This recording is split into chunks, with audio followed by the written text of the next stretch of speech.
வாசல் 4 பக்கம் இருக்குல்ல, அதோட இந்த யாகசாலை நிர்மாணத்தில் 4 துவாரங்கள் வைக்க சொல்றது.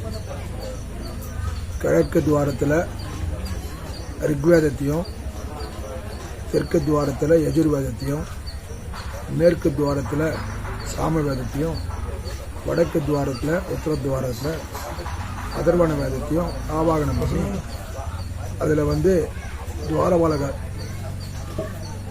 இந்திராதி தேவதைகள் ஒவ்வொரு துவாரத்திலையும் 5 தேவதைகள் ஆவாகணும். அந்தந்த திக்பாலகால் மேலே அந்த கலர் கலராக கிழக்கு பக்கம் சிகப்பு கலரில் கொடி கட்டிருக்கும். அந்த கொடிகளில் 2 துவாரபாலகால், அதுக்கு கீழே கலசங்கள் 2 இருக்கும். அந்த கும்பத்தில் 2 துவாரபாலகால்.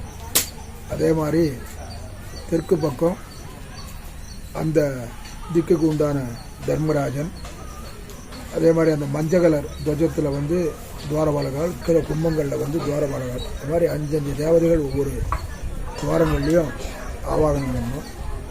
இந்த யாக சம்பந்தமாக உள்ளே இருக்கிற அர்ச்சகா ரித்விக்கு தான் யாகசாலை உள்ள பிரவேசம் பண்ணலாம். பாக்கி இத்தரால் அவளுக்கு பாபம் சம்பவிக்கும்னு சொல்லிக்கிறதுனால யாகசாலை உள்ள வேறு யாரையும் அனுமதிக்கிறது இல்லை.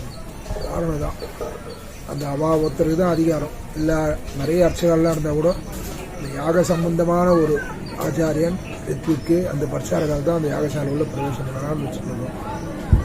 அதுக்கப்புறமா கும்பம் பாலிகை, எந்த ஒரு காரியமும் ரொம்ப அமோகமாக நடக்கிறதுக்கு இந்த மோஷதிகளுக்கெல்லாம் அதிபதியான ஒரு சோமராஜனை ஆவாகனம் பண்ணி சோமகும்பன்றது வைக்கிறது. அதை சுற்றி புஷ்பிக்கிறதுக்கோசரம் முளைப்பாரின்ற பாலிகைகள் அதிலையும் பெருமாள் ஆவாகனம் பண்ணி அது இந்த யாகசாலையுடைய ஈசான பக்கத்தில் ஸ்தாபிதம் பண்ண சொல்லுகிறது. அதுக்கப்புறமா மகா கும்பம், அதில் எந்த பெருமாளை உத்தேசம் பண்ணி சம்பரோஷம் பண்ண போகிறோமோ அந்த தேவதைகளை ஆவாகனம் பண்ணுறது. பக்கத்தில் இன்னொரு கும்பத்தை வச்சு தனி வேதிகை போட்டு அந்த பெருமானுடைய கர்ப்பகிரக விமானம், அந்த விமான தேவதைகள்லாம் ஆவாகனம் பண்ணுறது.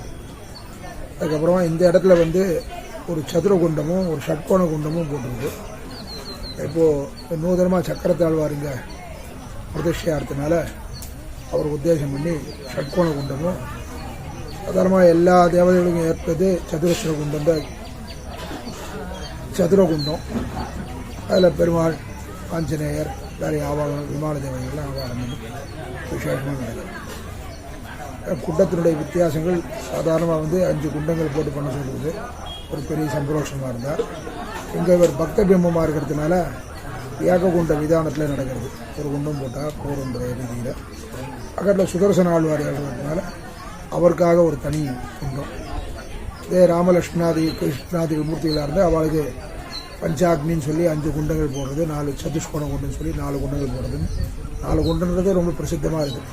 சதுரம், வில்வடிவம், வட்டம், திருக்கோண குண்டம் சொல்லி 4 குண்டங்கள் போட்டு பண்ணுறது விசேஷம். பக்த பிம்பங்களுக்கு ஏக குண்ட விதானம் விதியாக இருக்கிறதுனால இங்கே 2 குண்டம் போட்டு பண்ணுறோம். பஞ்சமுக ஆஞ்சநேயருக்கு ஒரு குண்டமும் சக்கரத்தாழ்வாருக்கு ஒரு குண்டமும் போட்டு. துவாரபாலகர்கள் அப்படின்னா என்ன சார்? துவாரபாலகர்கள்னா அந்த துவாரத்தை காப்பாற்றி கொடுக்குறோம், உள்ளே யாரும் வராமல். அந்த காலத்தில் வச்சுருக்கோம் செக்யூரிட்டி. அதே மாதிரி யாக சம்ரட்சணத்துக்கு உள்ளே யாரும் இத்தனை தேவதைகள் அசுராலாம் யாரும் உள்ளே வரக்கூடாதுன்றதுக்கோசரம் ஒவ்வொரு துவாரங்கள்லேயும் 4 பேர் துவாரபாலகர். கொடியில் 2 பேர், கீழே கும்பத்தில் 2 பேர். அந்தந்த வேதங்களை அந்தந்த திக்கில் சொல்கிறது. அதுதான் நேற்று ஆரம்பிக்கும் போது அந்தந்த திக்கில் இருந்து வேதங்கள்லாம் ஆரம்பித்தார் 4 பக்கம் மந்திர புஷ்பம்னு சொல்லி. அப்புறம் ஒவ்வொரு வேலையும் பூர்ணாவதி ஆன உடனே சாத்து முறை நடக்கும். எது வரைக்கும் சொல்கிறாலோ அந்த பாசனம் சொல்லி முடிக்கிறது. அதுக்கப்புறம் உபச்சாரார்த்தமாக வாத்தியங்கள் 2-3 ராகங்கள் சொல்லி ஆரோகணம் அவரோகணும், அதே மாதிரி தாள கரிகள் வாசிக்கிறதுன்றது ஒரு சம்பரோஷண விதியில் ஏற்பட்டதுனால எல்லாம் விசேஷமாக நடக்கும்.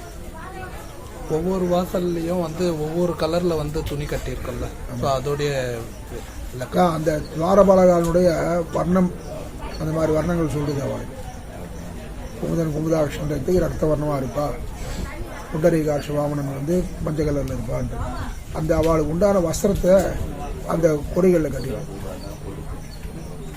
நம்ம இது சாதாரணமாக வந்து ரொம்ப பெரிய விசேஷமான சம்பரோஷம் 4 குண்டங்கள் போட்டு பெரிய கோயில்களில் பண்ணுற இடங்களில் அது மாதிரி அந்த துவாரபாலகாலே சித்திர ரூபமாக வரைஞ்சி அங்கங்கே வைக்கிறது. இப்போ இது பக்த பிம்பமாக இருக்கிறதுனால ஏககுண்ட விதானத்தில் துவாரபாலகால் நம்ம வந்து விசேஷமாக வைக்காமல் துவஜத்திலேயே நம்ம ஆவாகனம் பண்ணணும். இப்போ நம்ம ஒவ்வொரு யாக குண்டமும் வந்து ஒரு ஷேப்பில் வந்து நம்ம பண்ணிட்டு இருக்கோம். ஸோ அதாவது வட்டமாகவும் இருக்குது, சதுரமாகவும் இருக்குது, முக்கோணத்துலேயும் இருக்குது, நட்சத்திர வடிவத்துலேயும் இருக்குது. அதான் சாதாரணமாக 5 குண்டம் போட்டு பெருமாளை வந்து ஆவணம் பண்ண சொல்கிறது. அதில் ஒரு குண்டம் 2 குண்டம் சதுர குண்டம் வரும், இல்லை அஷ்டாட்சர குண்டம், ஷட்கோண குண்டம் அப்படி வரும் 5 குண்ட விதானத்தில். அதில் வந்து அந்த மூலமூர்த்தி பிரதானமாக ஒரு குண்டத்துலேயும் வாசுதேவ சங்கர்ஷண பிரத்யம் அனிருத்தான்ற 4 வியூக மூர்த்திகளை 4 குண்டங்களை ஆவாடம் பண்ணுது.